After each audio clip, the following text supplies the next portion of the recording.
Okay, welcome to the Sports Coffee, the weekly sports chat. Thank you again to our Insurewise partners who are promoting and sponsoring our shows. Really, we've got a great guest today, all the way from Dubai. Franny Green, ex-pro footballer. Franny, how are you? I'm fine. How are you? Yeah, really good. Thanks for joining us. So today's no problem. Pleasure.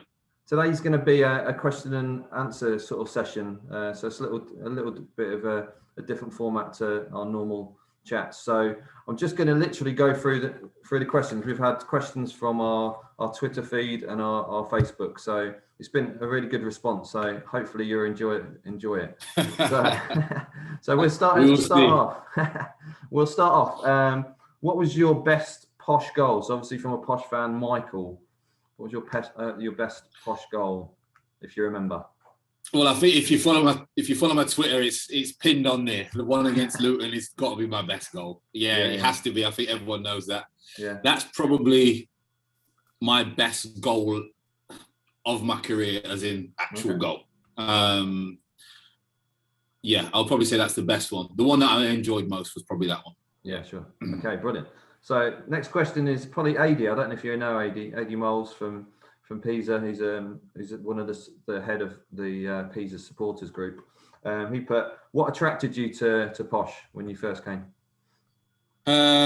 Well, obviously Baz had a reputation of giving young lads an opportunity.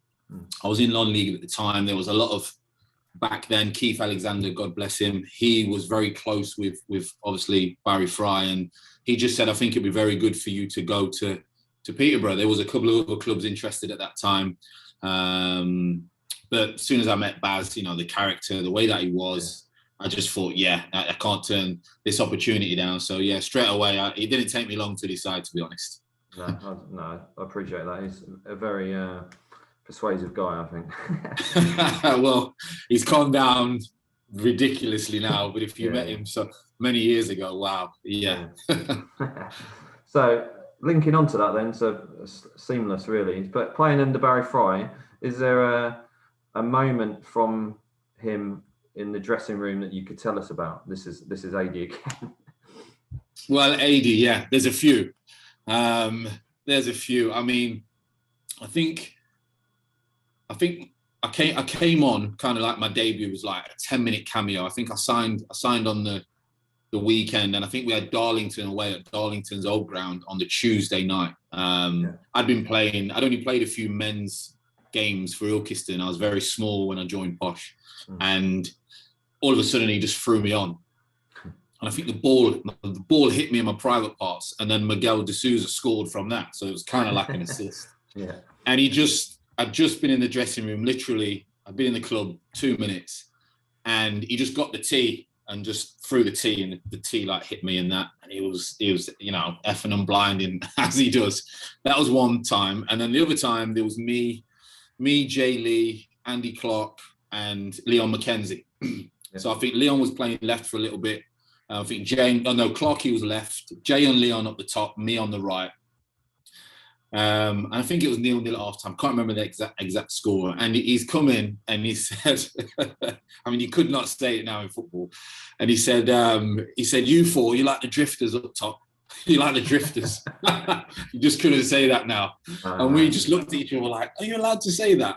But Baz was Baz, like, so that was a moment. But it was so many times. I couldn't go over. You could probably write a book. You could write a book just on how he was in the dressing room at half-time, full-time. He was an amazing man. Still is. I still speak to him if I go to Posh games. But so that's probably the ones that stand out for me, Well, this is also from Pisa and AD. It's a request, really. So he's put, can Pisa ask for a signed shirt from you to go to the Tommy Robson 11 raffle? Yeah, I mean, someone did ask me the other day about shirts, and I know the family members have got them. So when I get back to the UK, I'll kind of check who's got what, and I'm sure there's one getting around. If not, then I'll get another one, and I'll sign it, and obviously, we'll sort that out off here and make sure they get that. Yeah, no, brilliant, 100%. Yeah. Brilliant, thanks, Fanny. Okay, so number one. So, who was the best manager you played under and why? So I don't know whether it was, obviously it doesn't have to be Posh. It's just, this is a general question from our sponsors, actually, Neil McKennock. It's a strange one, really, because I'll say the best type of football that I played, where I was the happiest, was about probably a 6-month spell at Macclesfield under Ian Brightwell, who was former Man City player back in the day. So that was probably a spell where it was probably my most enjoyable personally, the way that I was playing. But it's a hard one, really, because I've had some unbelievable characters. Obviously, Keith, major part of my career. So I would probably say Keith. I had some very high and very low moments with him during Lincoln and Macclesfield when he was there when we was together for a brief spell. So I'd probably say Keith Alexander. Okay, cool, thank you. Right, so over to your old teammate Dean Hoops. What was the transition for you from non-league to Posh like? I know you mentioned about your size was different. I was very late developing. I probably didn't really fill out until I started towards the end of my Posh career, when I chose to leave. I remember Baz was saying didn't really want me to leave, but I was still slight. I couldn't put weight on. The transition for me was obviously youth football, and even non-league was very physical, non-league. But for me, I found it hard because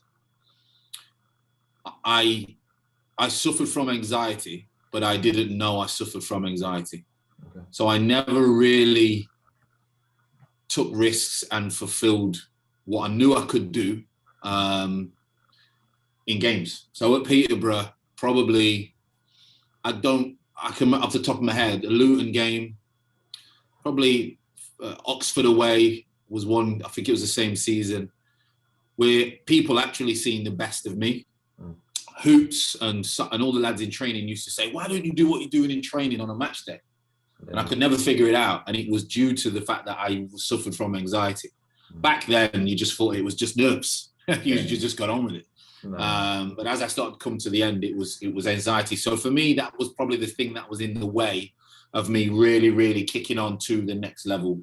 So football-wise, it was just an easy transition. The mental side of it, which a lot of people don't speak about, was probably the hardest part of me making the transition. Sure. And Hoops has also put, did you coming from adult football, did that help you at a younger age? So obviously you were the same age as some of the youth players, weren't you? Oh yeah, 100%. I mean, I signed for Peterborough 17. I did train with the youth team for a little bit, Mushy, Digger. But a lot of time we was in the first team, and you've got big lads, Andy Edwards, Steve Castle, rattling in training. Yeah. So that was very, very good in your development. And even the reserves back then, you would have ex-pros coming back from injury. Yeah. So you'd be playing against men. You don't get that in today's football, and that's why a lot of the players today they don't kick on, or if they get released from academies, they never make it because they're not ready for men's football. So if it was me, I'd bring back men's football for reserves. It'd scrap 23s, 21s. But yeah, 100% non-league and then playing with men is for me still the best route and education you can get as a young footballer. Okay, cool. So Darren has put a question in saying, what is the best thing about being a footballer? It's a random questions, and you'll get them. I would say the fact that you've achieved what you set out as a very young age. I would say that if you sat down and pulled it all apart, you would say probably the fact that you've achieved something that 90% of the people tell you that's not going to happen. I think that's probably the best part of being a footballer. And then everything else comes with it.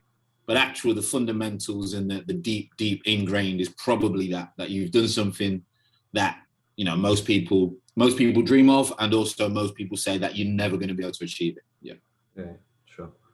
So from another one, DT, it says, how did you cope with retiring? Because a lot of footballers don't know Yeah. how to do that. That's obviously the hardest thing. Yeah, I mean, what I did is I went into non-league at 30, and I had offers from league clubs, but it was always a 1 year or 18 months or come on trial. And you would think, I've got like 300 league appearances. Surely, I don't need to go on trial. Yeah. So I chose to just forget full-time football very early, in terms of how fit I was, very early. Yeah. And I chose to go to university, do a course at university to do sports development and psychology, because I'm into self-development and things like that. Yeah. Just to try and get me involved and get my head right to deal in the normal world. Yeah. It's a strange thing because you're as a footballer at any level really, full-time, your world is very different from the normal world. So I thought, let me go to college. Let me just get in society and everyday people and everyday life, and try and get the skills that I'm going to need to cope with retirement. And that helped. I played non-league football, which was helping me financially while I was doing the course. But then still, no idea what I wanted to do. No idea. I'm sat here now, 41 next month, and only just figured out what I want to do.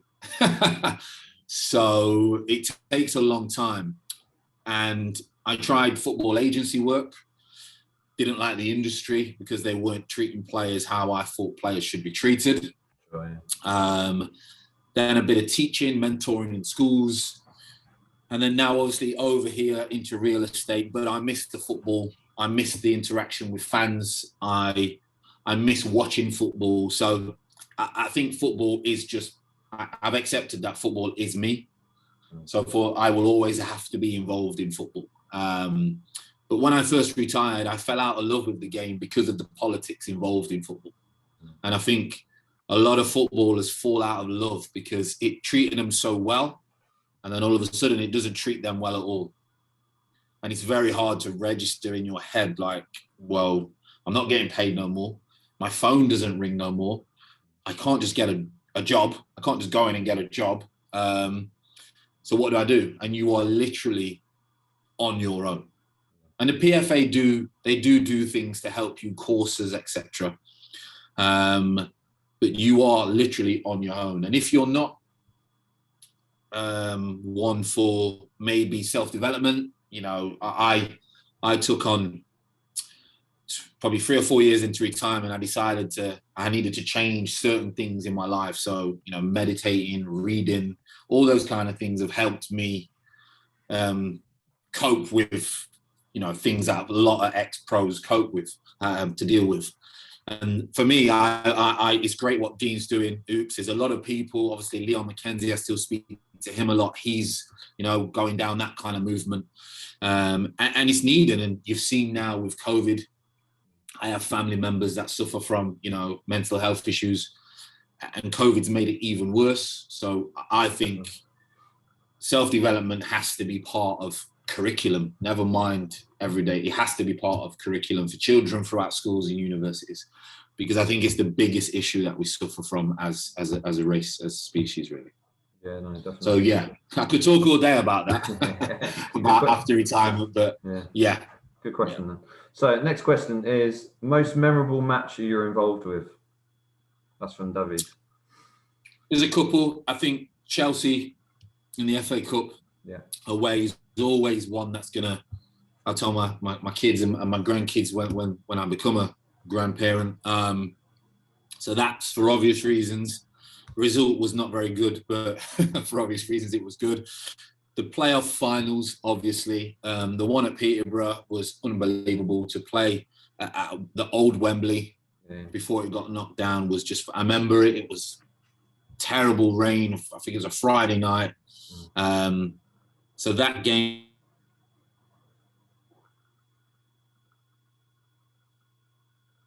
I think we've lost. Franny's frozen on us for a second. I hope we can get him back. we'll just carry on with the Q&A. Franny, can you hear us? Did you hear me? No, you got to about Friday night and then it just froze on us. Oh yeah, so the Wembley game there, and then the Lincoln one, we had a playoff final at the Millennium. Okay, yeah. But we lost to Southend. But those are the big games. As a kid, Sky Sports fans, a lot of fans, tens of thousands of fans. As a kid, that's what that's what you dream of. So for me, those are the games. Yeah. Yeah, brilliant. Who do you actually support yourself? What team? I'm an Arsenal fan. Arsenal. Okay. Yeah, I'm Arsenal. Yeah. So that was it. Yeah, quick and easy one. Are you happy with Arteta? The way it's going? No. Well, I am at the moment. On my YouTube, I have a couple of rants, which is I've just started YouTube recently again to get myself back in the mix of football, and that's quite good. People interact. You know what YouTube's like. It takes a while to get going, but I really enjoy that. So if anyone wants to check that out, go and check the YouTube out. But Arteta, I wasn't happy, but at the moment, I don't think he's the man that's obviously going to take us where we need to be. But on the flip side, I don't think a manager of top pedigree is going to come in with the Cronkies not giving him the right budget and the right backing. So he's probably the right man at this moment in time for Arsenal, to be honest. Yeah, that's fair enough.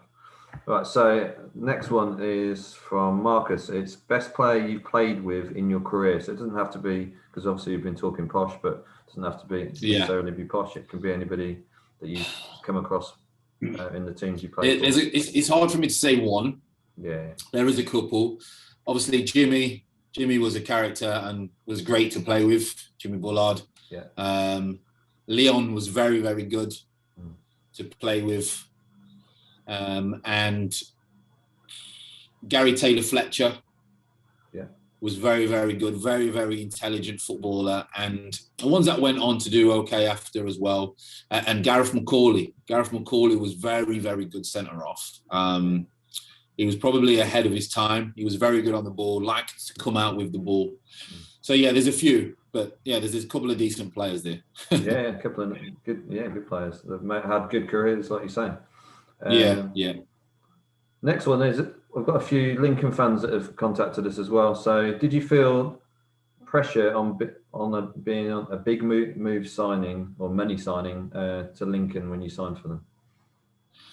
I was really excited about moving to Lincoln because I knew Keith really well, and I was always probably third choice at Posh. You had Clarkey, you had Leon, you had Howard Forrington, you had Jay Lee, and I was always the youngest. It seemed I was always the youngest in the pack, which was fair enough. I didn't expect to play a lot of the games, but it was very hard because at Posh, if I didn't have a good game in 3 games, then there's always someone out knocking on the door, older, experienced, and on more money. So it was kind of hard at Posh. So I thought when I went to Lincoln, it would be different. I was told I would be playing in the 2. I was always a lot more comfortable in the 2 because I was brought up on playing in the 2, playing off the big man, whether it was Jay Lee, Clarkey, whoever. But then when I went to Lincoln and I thought I was playing in the 2, I instantly was in a 3. Okay. So I was just always on the right. And we played fullbacks, but we always had to double up with the fullbacks. So most of my game at Lincoln, I must have clocked more miles than anyone else in history. It was unbelievable. So I find myself just becoming a very good crosser of the ball and a very good reliable with work rate. I wasn't recognised for goals. Yeah. And the more you play in a position where goals are secondary to your work rate and your assists, then obviously, ultimately, you're going to score less goals. And that's what happened at Lincoln. I had a very good time at Lincoln. I played a lot of games, but I did become just a winger rather than a striker, which was disappointing at times. Looking back now, I was disappointed that I didn't get more of an opportunity to play in a 2, but we just didn't play a 2. Keith wanted to play a 3. Me, Fletch, and Simon Yeo as a 3, and that's how it worked. So wasn't any pressure, but was disappointed that I became known for that position rather than a centre forward. Sure. Okay. So next question is another Lincoln question. Who was the best player you lined up with at Lincoln? Obviously, you've mentioned Gareth McCauley in the previous question. Yeah, I would probably say we had a couple of decent ones. But it's got to be Fletch. It's got to be Gary Taylor-Fletcher for me. Attacking wise, obviously McCauley was very, very good at the back. But yeah, Fletch was very, very clever. We used to link quite well. And then Yeo would just be on the shoulder and he'd get his goals. But the link play was always with me and Fletch or Peter Game or Richard Butcher as well, God bless him. So, but I would say Fletch was probably the best player at Lincoln, yeah. Yeah, sure. Brilliant. And then another one. Well, it's a mixed one because it's relating to obviously the late Keith Alexander. It said right. You obviously played under him 3 times. Was it 3 clubs? Yeah, 3 times. Yeah. Yeah. So 3 times. You obviously had a good personal relationship with Keith to be part of those 3 teams. Is that correct? Yeah, we were very close off the pitch, but we had a lot of disagreements on it. Yeah. Cool. A lot, yeah. Best player you played with at Posh is from Wayne, obviously a Posh fan. Yeah, I would say Jimmy and Leon, probably the best 2 players. Obviously went on to have very, very good careers. Yeah, but sure. They were the best 2 players. Yeah, Leon always had a knack of scoring goals. Yeah. And Jimmy will always remind me of when you're on the school playground and you want to take throw-ins, goal kicks, and he was one of them. He wanted to play everything. I remember Baz used to say to him, "You can't be everywhere," and he just used to say, "Well, why not? Why not?" And it got to the point where Baz just had to accept that Jimmy was going to be everywhere. Yeah. And it worked for him. Every club that he went to worked for him. So Jimmy and Leon probably the best players. Yeah. So at Peterborough, did Jimmy have a set position, or did he literally just get a free roll, given a free roll in the end? Well, no, he was a centre midfielder. But because of his energy, what it was, he's a centre midfielder. He was very, very good on the ball. He wasn't lightning quick. He wasn't strong. He was very, very skinny. So he had to, especially in League One and League Two, he had to outwork everyone else, because if he was just good on the ball, he would struggle. He'd get snapped in half. Steve Castle sometimes would be next to him, or whoever was in the centre mid with him.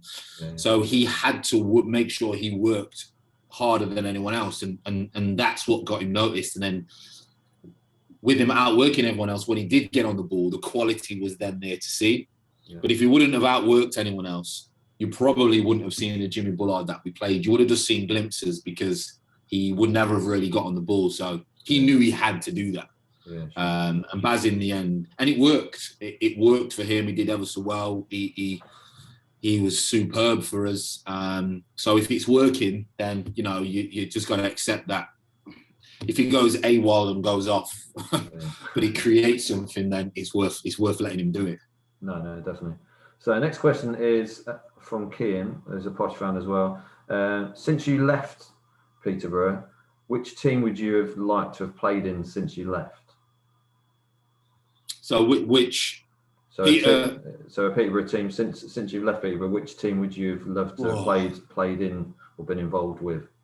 Because obviously there's lots of, I guess since you left Peterborough, there's been lots of different promotions and a few relegations. I think Boyd, Mikhail Smith, and McLean was a very, very good squad. That would have been a good team to play in. I think there was a lot of good times, a lot of opportunity. A lot of players went on to do really well. So I think collectively as a team, that was a very, very good Posh team, which a lot of people still talk about. When I'm on the radio or when I go to the games, people will always mention that squad at the time. So I think that was a good team to play in. And the ones that I've been, obviously, when I was doing the commentating a couple of seasons ago, there've been some really good footballing teams. I would have loved to have played with Marcus Maddison. because I just love to run off the shoulder, and he just instantly got the ball like he did with Marriott and everyone else. And he didn't even look. He just used to put it into your path over the top. So if there's one player I would have loved to have played with, it would have been Marcus Maddison for sure. Crazy that he's at Bolton at the moment, which is a strange one. But he's one player that I would have loved to have played with. I think if he gets his head right, and Bolton are obviously in the playoffs, aren't they now? They'll potentially be up in League One, and he'll be able to push on a bit. But it's down to him, isn't it? He's got the ability. It is. I think sometimes he gets a little bit of a short straw because the way that he is as a person. In football, I suffered from that. In football is you have to be a certain way, and if you're not that way, you're looked upon very different. And with Marcus, he's very, very different from most people that play football. So, and I think that works against him because when he was on, he was the best posh player, not last season, the season before, by a mile. But still never got that big move. So it was definitely, in football, is a football snobbery. It goes around, way that you are, filters through the workplace and can stop you from getting moves. And that's what's happened to him. And maybe I think he's a little bit frustrated that he didn't get that move when he should have. Obviously, he went to Hull a little bit, Charlton. And so is it too late for him now to have a surge and get a big move? Some would say yes. But we will see. I hope for his sake he has another good couple of seasons for his own sake, to be honest. Oh, no, definitely. So next question, do you consider your time at Posh as a success? Honestly, no. I had so much more to offer. I had a lot of off-field problems, which always get in the way of on-field action.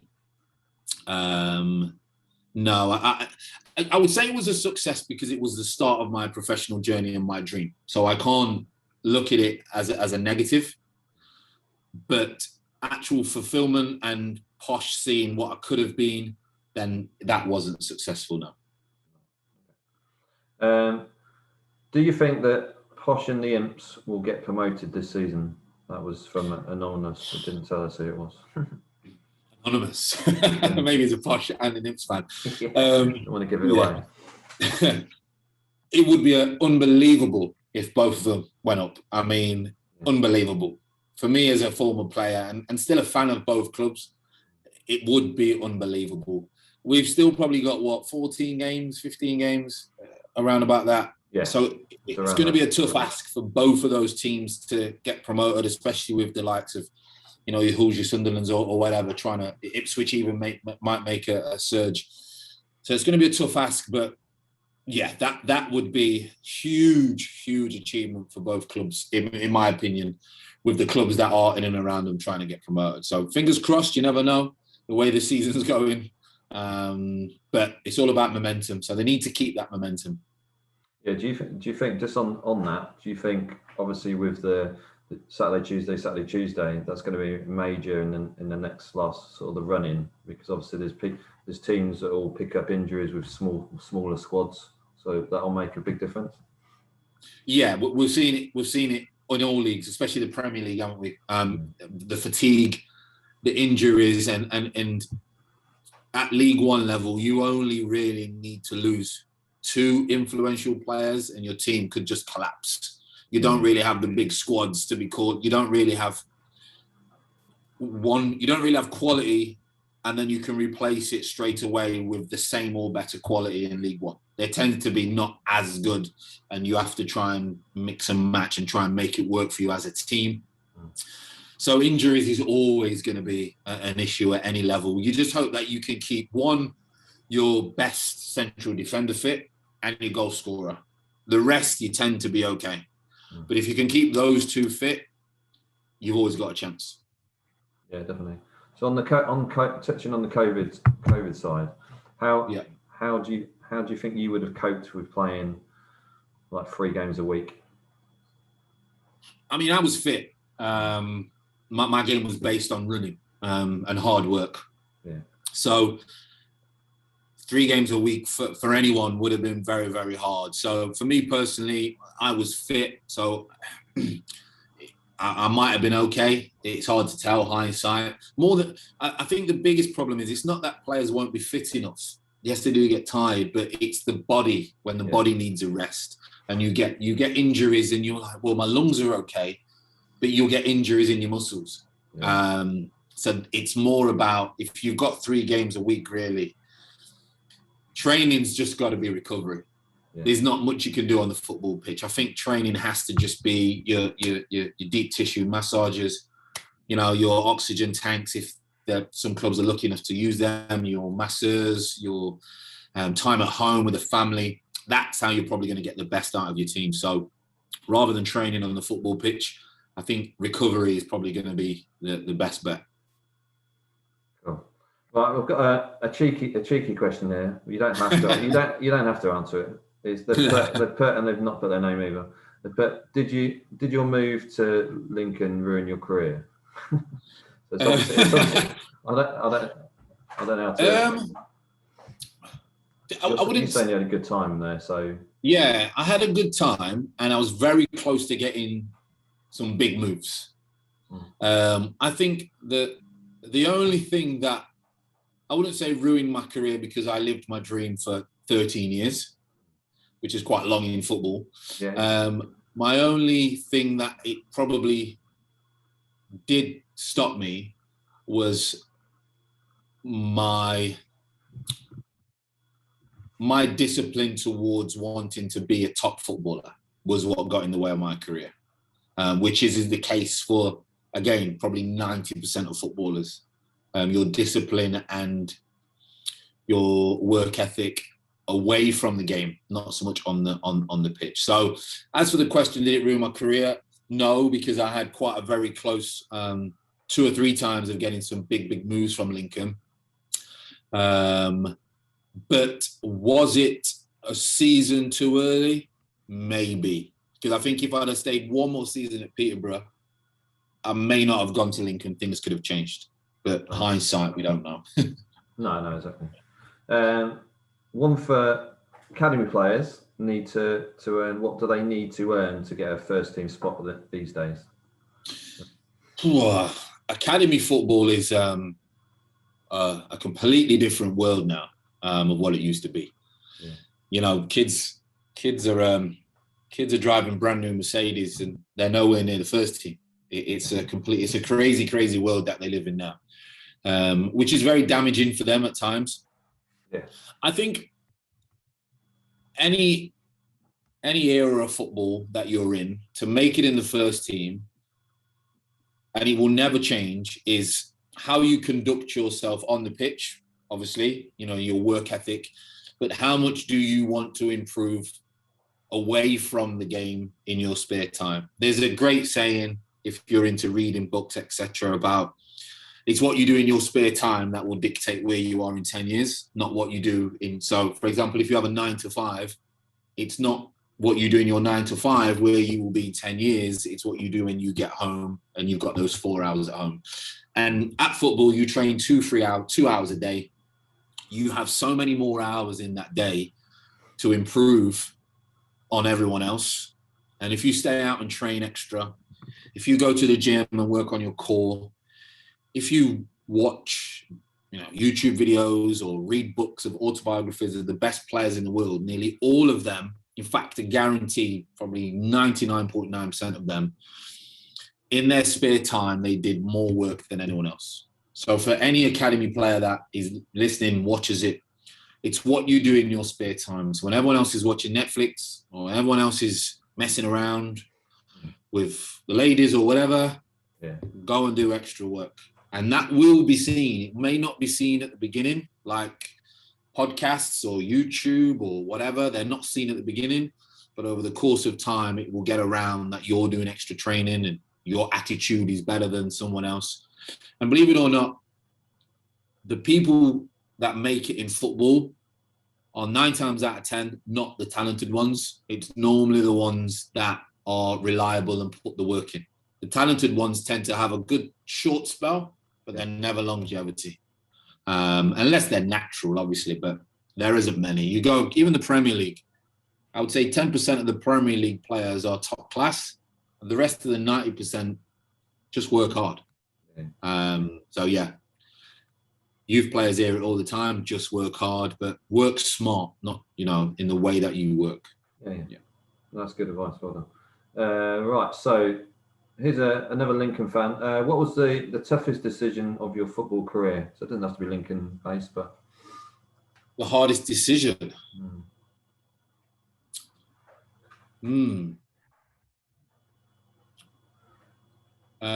I would say whether to sign for Boston or not at the time.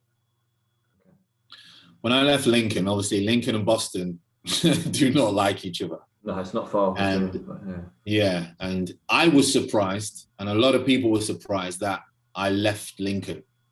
Me and Keith had a disagreement.